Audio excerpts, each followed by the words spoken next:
Hola a todos, ¿qué tal? Vamos a hablar de un tema muy particular que muy pocas veces sucede, pero cuando sucede es como ver a un fantasma. Aunque ustedes no lo crean, es el apocalipsis eléctrico. Sucede cuando conectamos un capacitor comercial a una carga inductiva, un motor, un transformador, para realizar justamente la corrección del factor de potencia, y este capacitor va a generar la misma potencia reactiva que genera la potencia reactiva de la carga inductiva. Y el resultado es que las potencias reactivas se van a cancelar porque viajan en sentido contrario, y las reactancias inductivas y las reactancias capacitivas también se van a cancelar, por lo que solamente en el circuito va a quedar un solo parámetro, que es la resistencia interna de la carga inductiva. Y como la resistencia interna es muy pequeña en la mayoría de las veces, la magnitud de la corriente que circula se va a disparar. A eso se le conoce como apocalipsis eléctrico, más conocido como resonancia eléctrica. Bien, para estar conscientes y tener bien claras las cosas de que nuestro modelado matemático para hallar el valor de un set teórico no va a suceder esto, vamos a desarrollar en esta ocasión un modelado matemático para llegar a una expresión para poder hallar el valor del capacitor teóricamente para generar una resonancia eléctrica, y lo vamos a trabajar todo en tiempo estacionario. Bien, así que empecemos con el modelado. La reactancia capacitiva es igual al cuadrado de la tensión partido por la potencia reactiva generada por el capacitor. Y esto es igual a la inversa del producto de la velocidad angular y la capacidad. Bien, de aquí podemos despejar la capacidad, que va a ser igual a la potencia reactiva generada por el capacitor partido por el producto de velocidad angular y cuadrado de la tensión.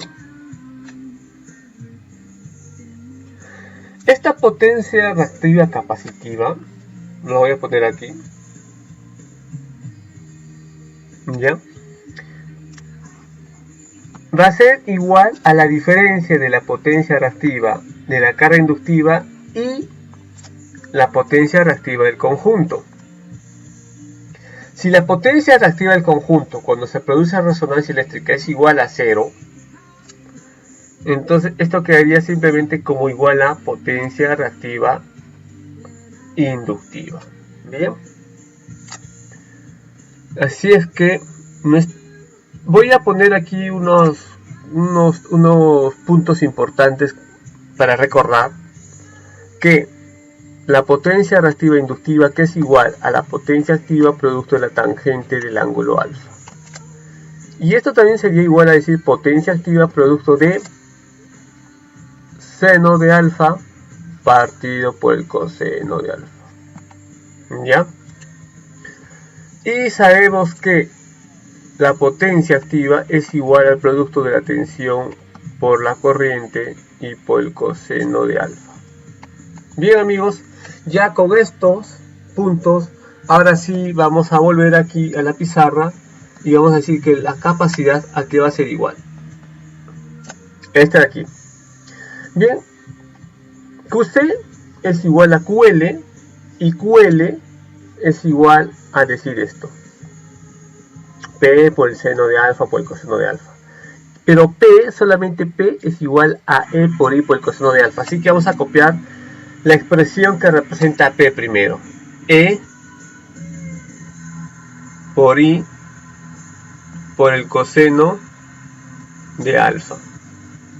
Ya lo tengo a P aquí, ¿ves? Ya lo tengo a P. Me falta la expresión de la tangente. Y la tangente es seno de alfa, o sea, producto del seno de alfa, partido por el coseno de alfa. Y toda esta expresión obviamente partido por el producto de velocidad angular y el cuadrado de la tensión. Bien, así que lo vamos a hacer aquí. Ya. Este coseno se puede eliminar con este coseno que está acá. Correcto. Esta E se va con esta E. ¿Qué nos queda? Bien, nos va a quedar lo siguiente. Y producto del seno de alfa partido por la velocidad angular. La velocidad angular es equivalente a 2 veces pi por la frecuencia. Y todo por solamente la tensión. Bien, aquí ya tenemos una expresión algebraica para poder determinar cuál es el valor del capacitor que va a generar teóricamente una resonancia en esta carga inductiva.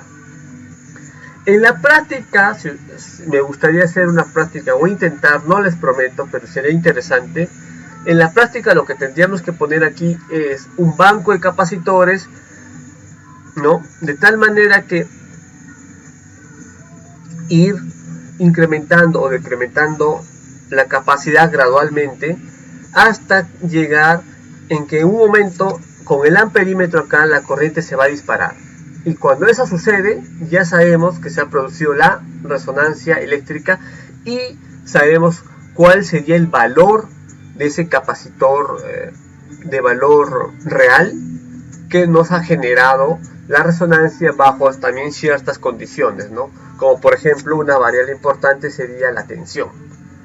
Recordemos que siempre la tensión de un suministro eléctrico no es un valor constante, es un valor que varía, mayormente en más o menos 1% está variando casi constantemente. De ahí que es la importancia de si vamos a hacer este experimento, pues tener un banco de capacitores apropiado. Bien, ¿qué nos faltaría? ¿Cuál sería el complemento a esto? El complemento a esto sería, y la pregunta de todo el mundo creo que va a decir, ¿y cuál es el valor de la corriente resultante? ¿Ya?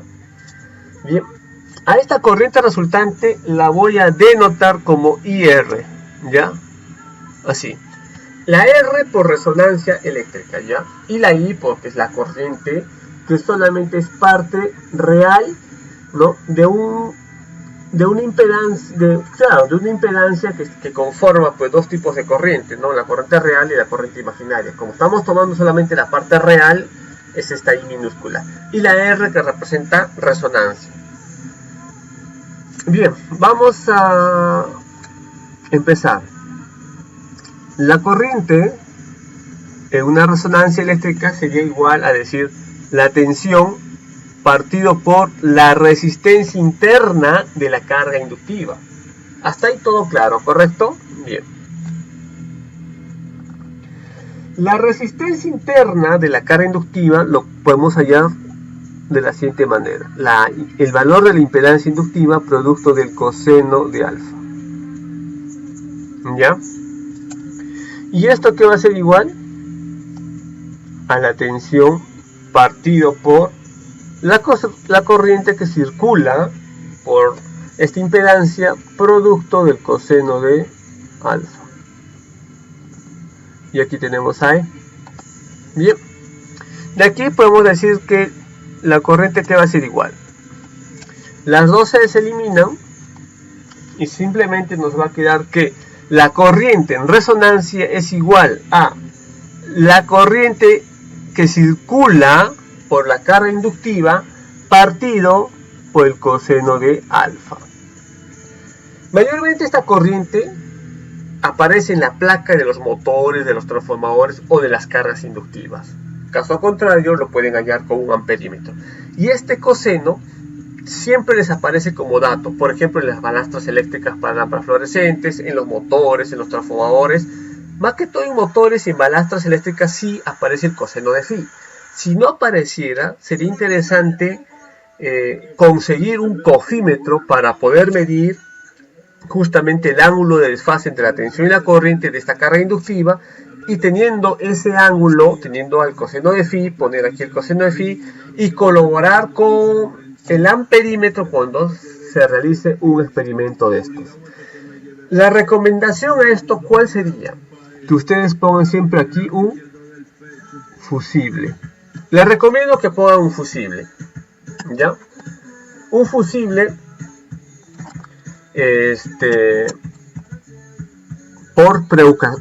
para precaver, ¿no? Cualquier incidente que pueda suceder, ya tienes un fusible, así que lo que quedó en el laboratorio, queda en el laboratorio, ¿no? Lo que sucedió en el laboratorio se queda en el laboratorio gracias a ¿qué? Al fusible. Nadie se entera de los errores que uno comete cuando uno pues quiere comprobar una situación teórica con una situación práctica. Bien, amiguitos, yo creo que ya con estas dos expresiones algebraicas que se utilizan en tiempo estacionario les va a servir de mucho para tener las cosas bien claritas cuando realicen la corrección del factor de potencia y sepan que ese capacitor pues no va a generar ningún problema, sobre todo de resonancia eléctrica. Bien, amiguitos, en el próximo vídeo voy a hacer un sumario de todas estas expresiones algebraicas de forma correlativa, de forma ordenada, que hemos ido hallándolo en estos videos, que son como 6 videos me parece con este. Y de esa manera pues ustedes todas estas expresiones las podrían poner en una calculadora como la 48GX de Hewlett Packard, que voy a hacer un unboxing de esa calculadora para los que no la conocen. Las voy a presentar. Es una calculadora que nació en los años 90 me parece por Hewlett Packard, pero se quedó, así les digo, literalmente se quedó en el corazón de los ingenieros, ¿ya? Así es que con esto, si llegaste hasta aquí, no te olvides de darle un dedito arriba al vídeo, suscríbete al canal para que de esa manera te informes y tengas informado siempre cuando subimos un vídeo nuevo. Y hasta la próxima.